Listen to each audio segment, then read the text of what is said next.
KC Laboratory. Sponsored by Emprise Bank. It's the KC Laboratory presented by Emprise Bank. You can open an account with Emprise Bank in less than 5 minutes. The savings, it's not just time savings, they just start there. Emprise is a trusted partner with a variety of products and services to help you achieve your goals. Don't be tethered to a brick building. Like, when was the last time you've been in a brick building? Like a bank. I haven't been in a long time. Start a meaningful relationship with a bank that has your best in mind. That is Emprise Bank, our partner in Possible. They're the best. Really enjoyed getting to partner with them. So, check them out if you haven't already. And check out my friend here, Maddie Lane. Find him on Twitter at Maddie_KCSN, formerly Chief in Carolina. What's up? You're getting the Twitter tag down, so I like that. It was a little rough earlier this week, but you nailed it that time.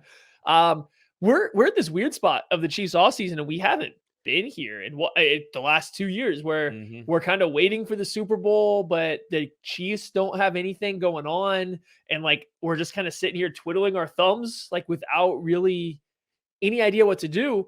So I think today we're gonna start talking about free agency, Kent. Yeah. We need to, and it sucks. Like today, we'd be predicting the Super Bowl. This would be the episode that we would be predicting. What the Super if the Bowl. Chiefs were playing the Rams? What would the score be, and just quickly why? 30-27, Patrick LaVon Mahomes. In that universe, the Bengals' second half doesn't happen, and my confidence doesn't win. I'm still gonna ride or die with them. Yeah, see, I'm torn here because I want to say the Chiefs are going to win because, Kelsey and Mahomes and being there and all that kind of stuff. But I really want to reward the Rams for being the team that traded for Odell Beckham Jr. and having that be a part that, or not trading, but signing him and having that be a reward, getting a Super Bowl ring by going to get him after his dad masterfully got him out of Cleveland. Like, I do want to give them credit for that because I think it was funny. I think I tweeted it out, or I might have just said it on a podcast, but whichever team landed Odell Beckham Jr. was going to play in the Super Bowl. Yep. Whether it was the Packers, the Rams, the Chiefs, whoever got him, they were playing in the Super Bowl. It's like, I kind of just, for him and for that whole scenario, I kind of think they deserve a win. But if it was the Chiefs, we'd still pick them to win. I'd be a little torn. You said that right after the game. See, there you go. You said that right after it might have been the episode right after the game. It was like Odell Beckham. I repeat a lot of points. I repeat a lot of them. It was a great point. I thought it was a very astute point. I think it's absolutely true because Odell Beckham would have helped. I think the Chiefs, but we're not going to go there. We're going to talk about maybe we will talk about Odell Beckham Jr. a little bit because he is a free agent. I think what we kind of it's too early to probably speak too much on names. We're kind of we're kind of starting to lean into the offseason process.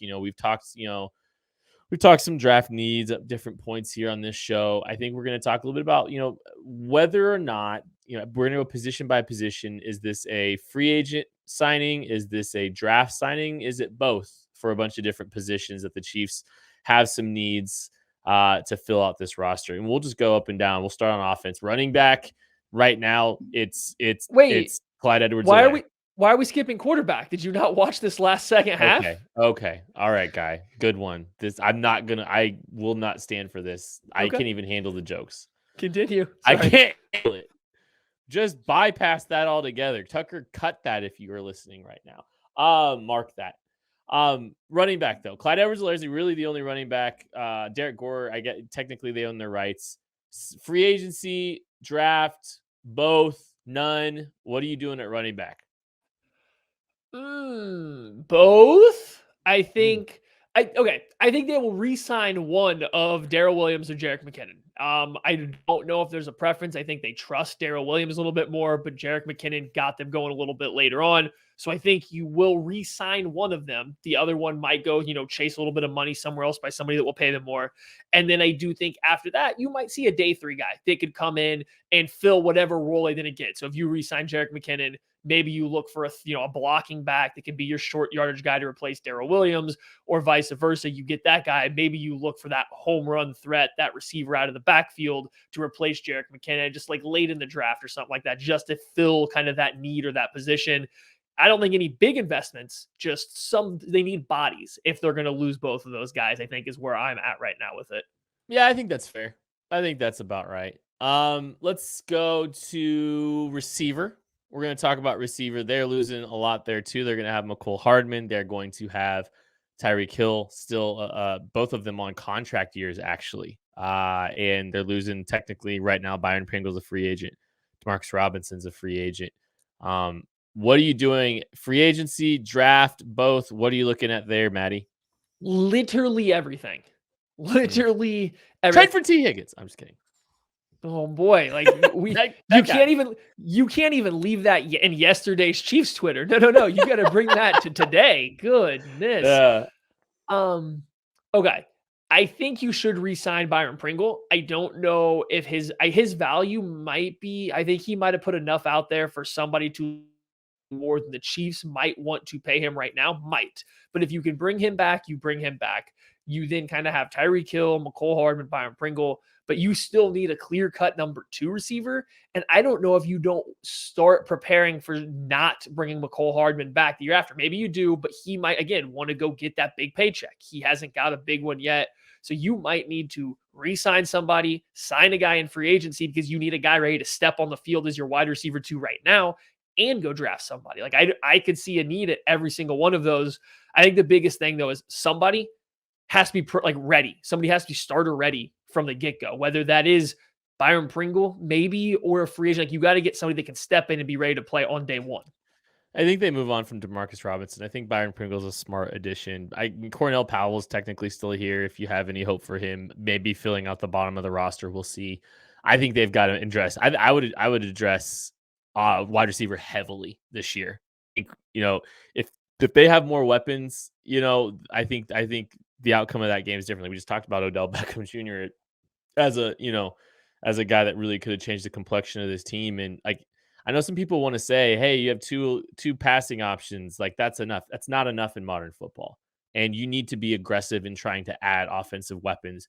Get greedy with Patrick Mahomes. Like get greedy. You don't have to fall into standard norms. Just go out and be aggressive. Go grab a free agent receiver. Take a receiver in the top 100 picks this year. Be very intentional because you need short-term and long-term solutions anyway.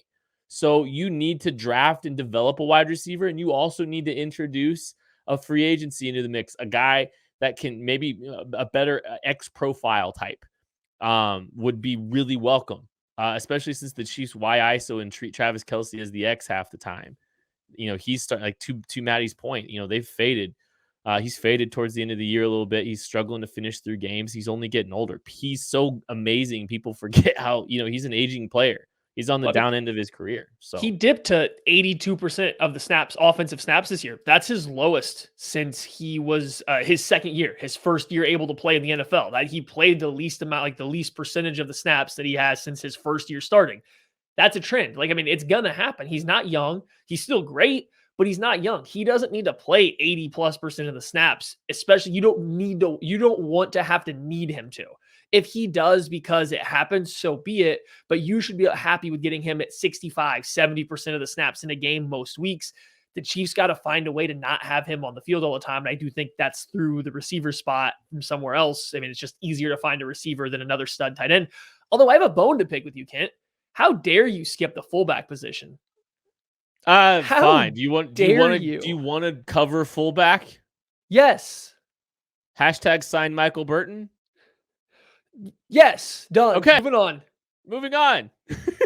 There we go. Tight end, another one. They're barren. They're losing Blake Bell, their best inline blocker. They got Travis Kelce. They got Noah Gray. What are you doing here? Maddie? Free agency, draft, both. What? You're also getting Jody Fortson back, I believe. So that's good because I think he was showing a lot. He was improving as a blocker, and he showed you enough as a receiver. I was slow to get on the Jody Fortson train because I don't think there was a lot of traction.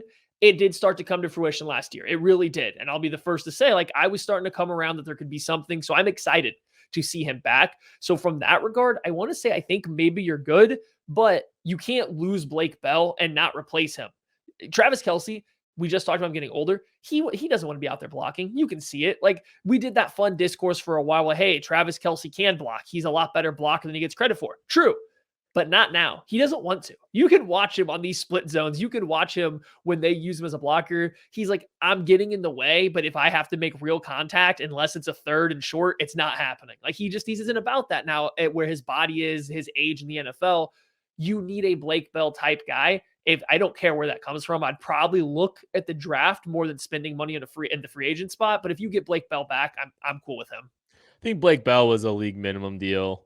I'd just bring Blake Bell back. This is a good year. You might be able to find value in the draft, but I'm sitting here. We're looking at 3 straight positions that we've talked about addressing in the draft, and so here's an interesting nugget here, and I don't think we should not don't take this too much into consideration as we're going down the list, Maddie. But Brett Veach has never made more than 6 picks in a draft, ever. So it's just worth notating and thinking about. We've already got 3 off the board. Let's talk about tackle. You've got Lucas Niang, who's coming back from a patellar tendon injury. You're losing Mike Remmers. Orlando Brown, free agent, technically. What are you doing at the tackle position here? Well, Orlando Brown's not getting out of the building. I think we all agree upon that. So let's just operate under the assumption he's back. Is Andrew Wiley still under contract or no? I think you have to bring back Wiley. I think it's pretty clear you can't trust Mike Remmers where he's at. So you have to bring back Brown and Wiley. And I think you're kind of at the mercy to pay them whatever they want. But I still think, I know we're just starting to load up on a lot of draft needs right now, but I think that's where this team is. I think you need to draft a tackle. As much as I want to sit here and say Lucas Niang has shown enough that you believe 100% he's going to be your guy, I don't think there was a drop-off from Lucas Niang to Andrew Wiley in terms of play on the field. I think in some aspects they might have even gotten better. And I don't know if you feel good enough about that situation to not address it in the draft. But I think it'd be a late draft pick. You're not focusing on anybody early unless a great value falls to you, I think. Yeah, and I mean, like, if you look at, running back, tight end, and tackle are all probably day 3 type picks that you're looking at here. Yeah. And tight end, I think you could get pretty good value potentially in day 3 with the depth of this tight end class. Interior offensive line, draft, free agent. What are we doing here? Let's go free agency just to save us from a draft. I don't know. You don't need I think you're right. No, I think you're right. You don't need a starter. They got their 3 for the next 3 years. You got your 3. I think Nick Allegretti's contract is up. But you can bring him. It might not be. He might have one more year. I think he's got one more year too. Okay, so then you got him. Like, he's your next guy up. If you have Andrew Wiley around, that gives you another guy that has the flexibility to play inside. Like, I think you're actually good there. But if you want to go sign a vet minimum guy that's been around the block, a few times, an Austin Blythe type that can just step in if you're going to need it to, sure, go sign that guy in free agency. I would not anticipate seeing draft capital spent on the interior offensive line spot. I would be very surprised if they spent another pick along the interior of their offensive line. Like, very Or surprised. Is it the new linebacker? I don't know. I believe they got Darrell Williams too. That's another guy that I think was on the practice squad last year too. And he has some center background too, which is I think probably one of the things they're probably looking for, some additional ability at center, even though Nick Allegretti I think played some center. Yeah. Defensive end. This might be a whole show. All right, let's look at your draft, free agency, both. What are you doing? Everything. You're bringing back Melvin Ingram. Then you have him, Mike Dana, Joshua Kando. Shalik Calhoun was signed to a futures contract today. No, I think you are going to move on from Frank Clark. Maybe you figure out a way to restructure him and keep him long-term in a very team-friendly deal. Doubt it. That's the only way I think he stays, though. So you're going to re-sign Ingram. You let Clark go. I think you need to sign, at least kind of like receiver, you need a guy that can walk in and start.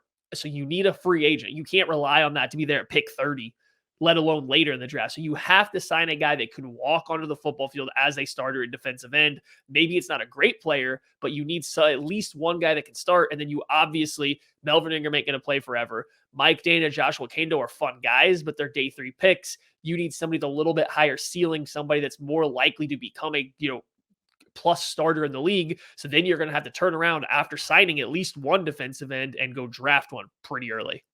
Yeah, I think they're gonna do. I think they're gonna do a lot of work here. at the defensive end position because, I mean, they've got very glaring, obvious holes. There's a lot of ways that this could all make sense. I don't think Frank Clark is undoubtedly gone at that number, and maybe they can figure something out in a restructure. But I think it's more likely that they're just moving on from him.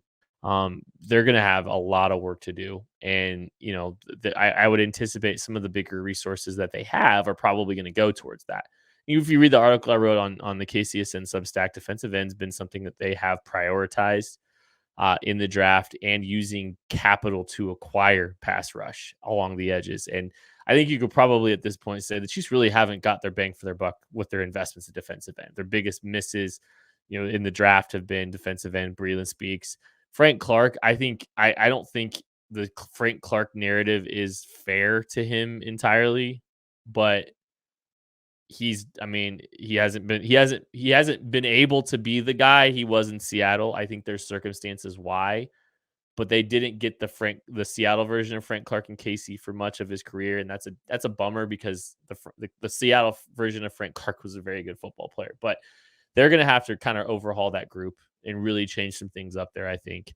And I think that's what's going to happen. I do think heavy investments, at edge in a lot of different ways. Maddie, I was just saying, do you know what's a good investment? I don't care. What is it? I think Macadoodles. Why don't you tell me a little bit about Macadoodles? Oh, okay. That's a lot better than what I was going to go about getting your best bang for your buck at your favorite neighborhood liquor store. Macadoodles coming to the Kansas City area. There will be one opening up in Lee Summit later this year. I believe summer this year in Lee Summit. If you're anywhere in the area and 3 hours away, it's worth your drive down there to check it out.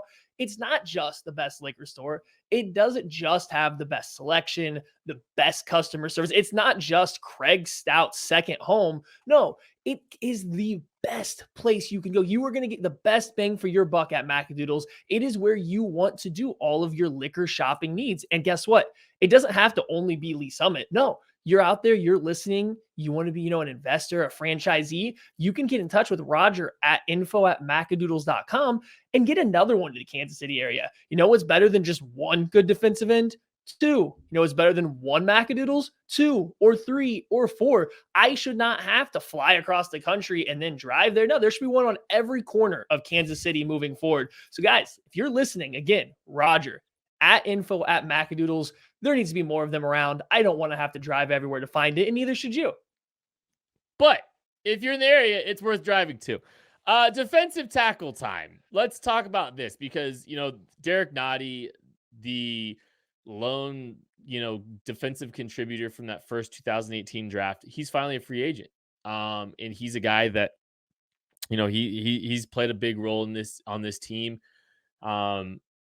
Draft, free agency, what you looking at? You can't just say Marquand McCall out of Kentucky. You're not allowed to just say that. Fine, bully ball McCall out of Kentucky. Jaron Reed, too, by the way. They're losing Jaron Reed. Okay, so the Chiefs' defensive tackle room is going to be interesting because Chris Jones is obviously, the marquee guy on this defense. He's going to be making the most money, presumably, after you move on from Frank Clark. I would anticipate that to continue. I mean, maybe they, open up the checkbook to somebody, but I think it'll be Chris Jones. You need to find someone that pairs with him, though. Chris Jones is great, but he's not the defensive tackle that's going to do absolutely everything on any given down. He needs to play next to a great run stuffer, which is why Derek Nottie was such a good fit, which is why getting Jaron Reed, who was a good run defender, but then offered a little bit as a pass rusher, made a lot of sense. Both those guys are hitting free agency now. Neither one are particularly coming off their best season. So I don't know what that's going to look like for them. You need somebody, and we keep saying this, but I think you need somebody right away. Now, the difference between defensive tackle and some of the defensive end, wide receiver, I don't know if you necessarily need a good player. You just need someone that can come in and legitimately eat up space to play next to Chris Jones. You might not even have to draft a defensive tackle. Maybe you have enough with Tershawn Wharton sitting behind him, with Colin Saunders. You have some guys you can cycle in, so you might be able to get through a season by just signing, or a season or two by just signing 1 or 2 kind of jag level defensive tackles, as long as they're able to go out there and play. You just need guys to complement Chris Jones there on the interior, I think, going forward. And at least that's the base level. I think you can get by with that. If you see a good value in the draft, you might want to jump on it. But I think you got to start with the signing and free agency. So can I just throw a few names out of curiosity? I'm just going to throw some. We haven't been talking very many names, but there's some names like Linval Joseph, 34-year-old Linval Joseph on a 1-year deal. He's old, but he would make a lot of sense. Okay, this one's a little different, but Calais Campbell. Do you think he's not exactly what we're talking about, but Calais Campbell at 36 years old. Probably not because I don't know the fit. Although I believe he was with Colin Joe before. Cullen. So Yeah. See where I'm going? Okay. Brandon Williams. you're just giving me all these same guys. I know. Also, with Colin before. I mean, yeah, for a 1-year deal. Yeah, sure. Okay. I don't know. I saw a few of those names. It's like, it seems like there's enough of those types out there that the Chiefs could get by with just kind of looking the free agency route. Now, here would be my pushback. Like, are any of those guys going to be that much cheaper than Derek Nottie? And if they're not, why not just bring back Nottie if they're going to be the same price? Because he's already been here. And stuff. Like, so I have no problem if they do that. Like, I have no problem bringing back Derek Nottie or Jaron Reed. I just think that you did see kind of as the year went along, Chris Jones needs help from more than just Melvin Ingram, from more than just Frank Clark. Like, there needs to be a little bit more. And so I just wondered if maybe they'd give a little bit better defensive tackle play next to him. I mean, I guess they tried with Jaron Reed, so who knows where that position's going. That's a weird one because you have invested so much money into it because of Chris Jones, cap hit.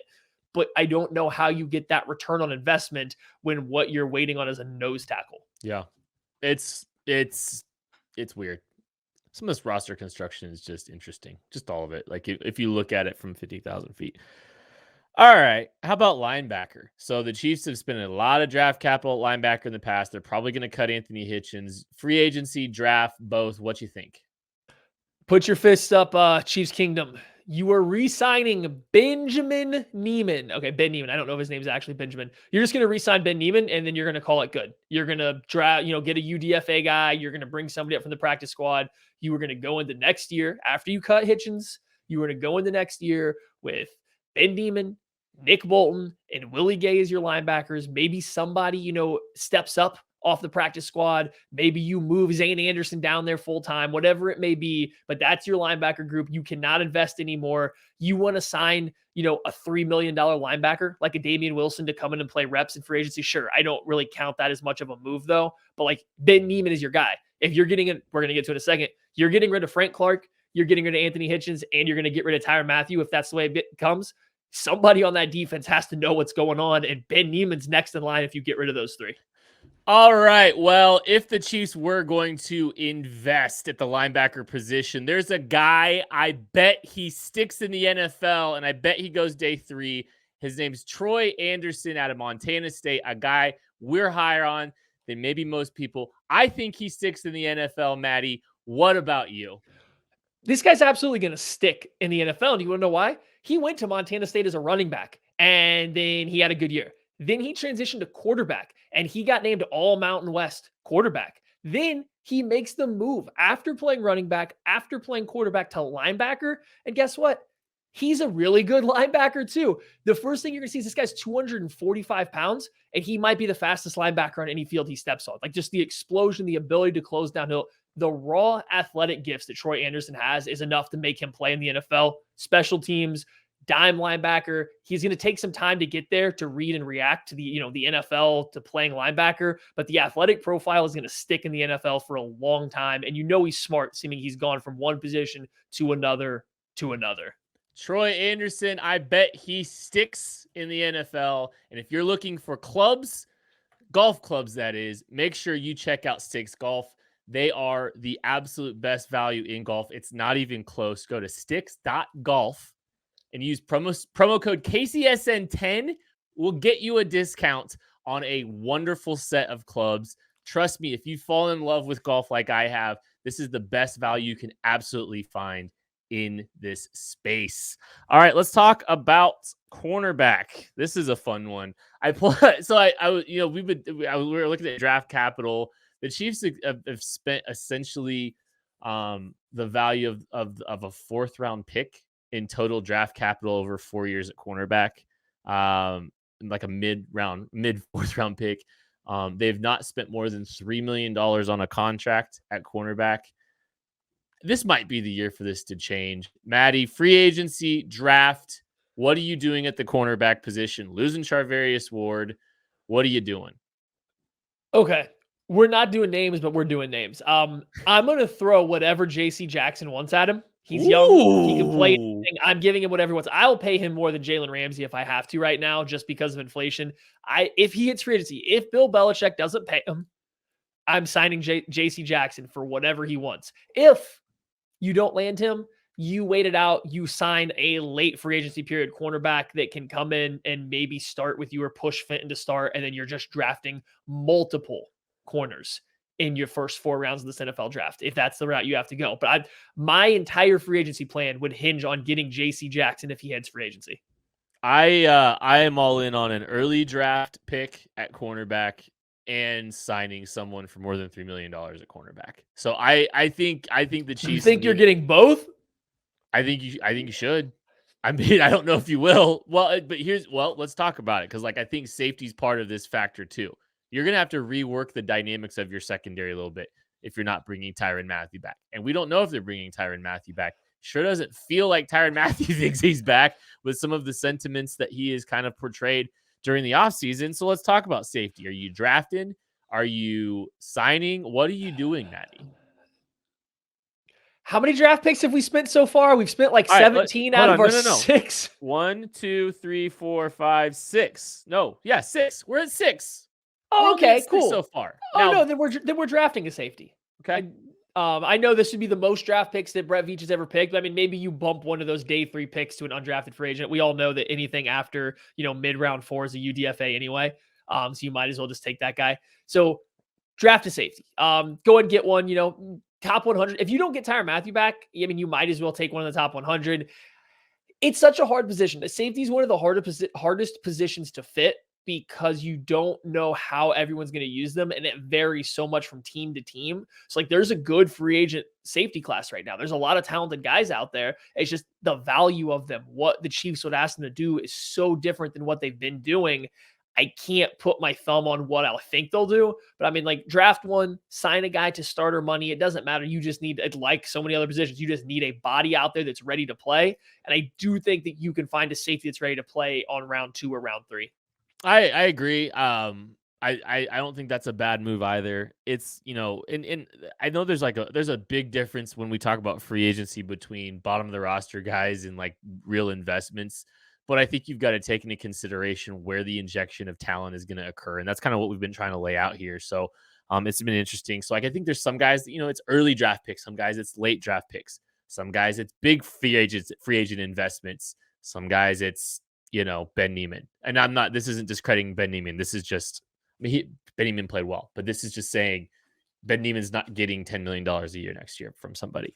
I'm going to just run through this real quick, because this is the draft side of this is fascinating to me. Well, and I feel like I cheated the system. I feel like I said I would draft and sign somebody at every position. So I'm sure that helped. I'm sure that helped out the system. We presented some context here for some of these too. I mean, I don't think we're talking about trying to spend a lot of money at free agency. I think we kind of set our course for how we would do it. Oh no, the Chiefs better spend a lot of money in free agency. I'm talking about interior offensive line, for instance. Yeah. We didn't spend a ton of money. All right, okay. So we had the Chiefs drafting a running back. I marked down. I'm gonna lay this out. If the Chiefs went early, they have four day 1 and 2 picks. Correct. Wide receiver, edge, cornerback, safety. Your 4 early day 1 and 2 picks. Yes. Yeah, I feel good about that. And I would say safety and the second corner. I would say it's just 2 DBs. 2 of those are DBs, because if you go sign Marcus May, for example, at safety, you're not going to draft a safety too, but you might draft 2 corners in the first. 2 DBs, a wide receiver, and an edge. I think that's a good general consensus of what to expect as of right now for the draft. Okay, then we had running back, tight end, offensive tackle as 3 draft picks. So you're looking at 7 total picks. The Chiefs they're going to have 9 or 10 picks this year from all indications. They're getting an extra pick for Ryan Poles in his ascent to a general manager position. They got 4 top 102 picks. They're top 102, I think, is right now. They're projected to get the 102nd pick in the draft in the compensatory formula. Well, they're going to have we got 4 round 7 picks? It's they're going to have a lot. It's crazy. So you could see the Chiefs maybe try to move and package some of their day 3 picks to try to move up a little bit in some of these spots. And it'll be interesting to see. But I do think I think we have personally, I think those are the right players that you're gonna address with your early draft capital. And who knows? I mean, Brett Veach might trade. He might trade it before it's all said and done. Because that's some, and honestly, don't know if I would be upset about that. If they're gonna hit on their picks the way they did last year. Listen, good pal, Chief Bearcat said it, I believe, in the Discord the other day. Trade for Marshawn Lattimore. They're in cap hell in New Orleans. Oh, What do they get? They have to rebuild somewhere. He's young. Yeah, he's going to be pricey, but you talk about a good corner. There's your Brett Veach trades his first round pick away. Move right there. There's a team that's going to be desperate to move from him if they want to save cash. There's a team that's going to be desperate for him, and a GM that loves to throw around first round draft picks for proven players. Yes. You can't get Marcus Lattimore with the 30th pick in the draft. It's going to be Mark. He is. Oh, yes. God, that sounds incredible. Sign me up. I'll do that. I'll roll with that one. Any other thoughts about this roster building this offseason? It's going to get pretty wild, I think. Yeah, I think it will. I'm excited for once we get heading towards free agency and you start to hear who the Chiefs are bringing back on their own roster. I think it clears a lot of this up because a lot of when we went through these positions, there was a lot of I think they should re-sign this guy and that's going to change what you're doing. If they re-sign both McKinnon and Darrell Williams, you can remove running back from where we think they're going to spend a draft picks. It's something like that's I'm excited just to even see what their own in-house moves are going to be. So I think that'll kind of paint a picture for where they're trying to go. Are you going to get another run it back year? Or is it going to be a year where they let Frank go, let Hitchens go, let Tyron go, and now all of a sudden you're spending big money in free agency like you did a couple years ago? This is going to be a massive offseason for the Chiefs, and I think we've talked about it a couple times in a lot of different ways because I think it kind of sets the course for the next wave. Are they going to try to continue to keep this group relatively together? Are they going to try to make some sweeping changes to bring in some different voices, some guys that might be a little bit, different perspective and haven't reached that ultimate goal? It's going to be interesting. And we'll be here. You get that answer. I got to cut you off. This is the rules.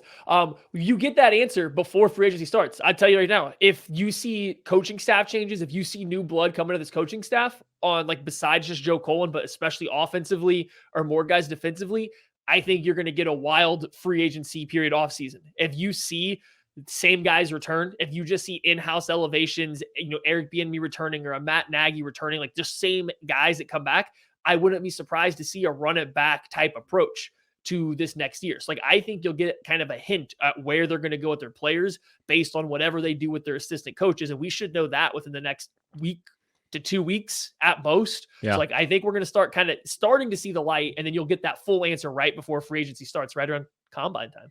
Yeah, and you'll probably get answers on some of the direction that they're going to go with some of their bigger contract players too by then, I would anticipate as well. That is going to do it for the KC Laboratory. Thank you guys so much for listening, watching, wherever you are consuming this. We appreciate y'all. We'll catch you later.